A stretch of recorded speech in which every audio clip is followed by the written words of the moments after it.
एका माणसाच्या स्वप्नात बाप्पा स्वतः आले आणि जमिनीखालील असणारी त्यांची मूर्ती काढण्याचा आदेश दिला. हो, हे खरं आहे.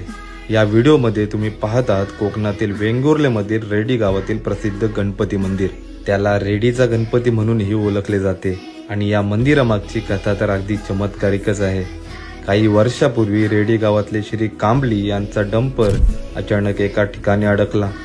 कितीही प्रयत्न केले तरी डंपर बाहेर येईना. थकून ते घरी जाऊन झोपून गेले आणि नेमकं त्याच रात्री रेडीचे गणपती बाप्पा त्यांच्या स्वप्नात प्रकट झाले आणि म्हणाले, जिथे तुझं वाहन अडलं आहे तिथेच मी जमिनीत आहे, मला बाहेर काढ. सकाळी त्यांनी ही गोष्ट ग्रामस्थांना सांगितली आणि लगेच खोदकाम सुरू झाले. दिवसोनदिवस चाललेल्या त्या खोदकामानंतर अखेर जमिनीतून वर आली बाप्पांची 2 भुजांची प्रकट मूर्ती. याच भागात काही दिवसांनी लोकांना भल्या मोठ्या उंदीर मामाचेही दर्शन झाले, जे इथल्या श्रद्धेला आणखी बळ देऊन गेले.